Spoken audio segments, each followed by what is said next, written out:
tour of my secondary headquarters, the castle. As you can see, I'm fully ready for adventuring, dressed in my adventuring gear, and my neighbors are the Brotherhood of Steel, as you can see. So we're just going to go and take a quick look inside. Now, the first thing that I did was repair the entranceway. I don't want anybody getting in. And you can see that I've got sort of a guard tower here to protect the entranceway. And plenty of guards overlooking the entrance, so there's nothing getting in here. Alright, so inside we have the main grounds. In the center is the radio tower, which broadcasts Radio Freedom 24/7, as well as the guy running it. And as you can see over here, we've got two of the naval cannons, which help me when I'm in the vicinity of the castle, if I ever need air support. Over here is just the power generators for my whole settlement here. I have a scaffolding tower set up here, which I find at the very top is see what it's for. It's just for the recruitment beacon. I don't want any new settlers.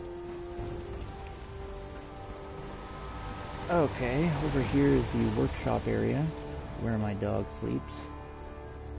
There's nothing really too interesting up on the wall, so I'll just leave that, except to point out that I've made sort of like a bridge connecting them, and that there's a couple more of those up there on the wall. Now, it's a little easier to see at night, but there are signs above these doors. This leads to the barracks, this leads to the general's office, and that leads to the bazaar. I'll just show you the barracks first, because it's the least interesting. A Vault-Tec population management system set up here to keep tabs on everybody, and it's literally just a room full of beds. There's nothing spectacular or interesting about this room at all. However, moving down, we can see the general office, or general's office rather. Stepping in here, the first thing you're going to see is a lobby. This is where people that might come to see me would wait for me. And then over here, this door is usually closed, is a sealed room, which I've sealed off with some workshop items. This room here is the general's office. This is sort of the conference table where all the Minutemen leaders would sit and meet. I've got a full set of Minutemen power armor, and then my general's uniform goes here, because I don't usually wear it. And over here, I've got Minutemen leathers and a custom rifle I made, which is called 1 Minute to Midnight.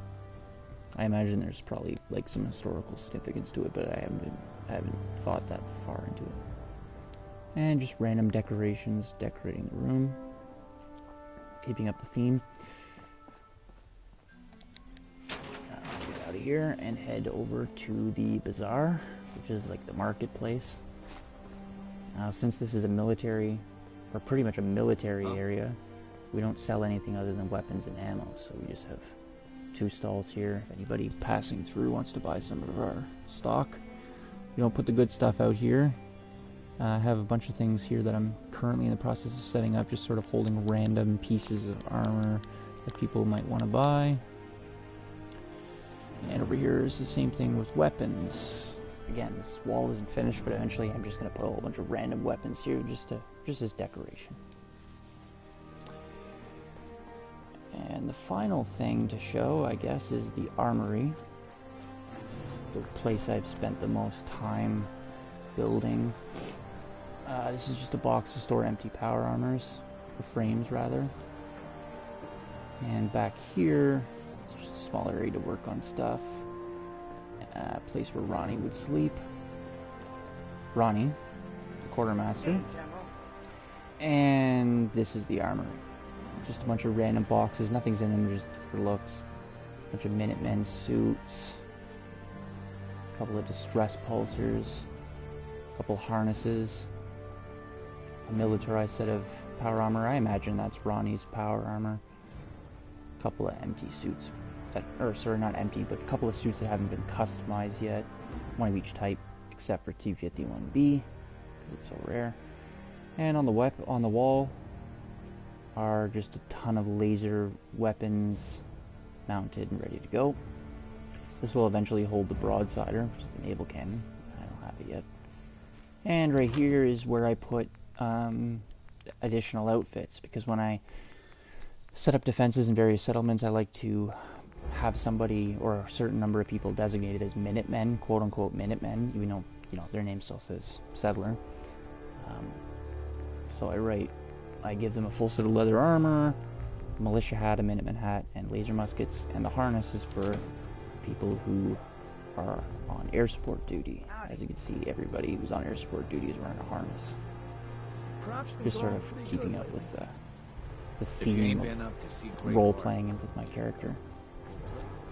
And that's about it. It's nighttime now, so everybody should be going to bed soon. And we'll get out of here. Thanks for watching.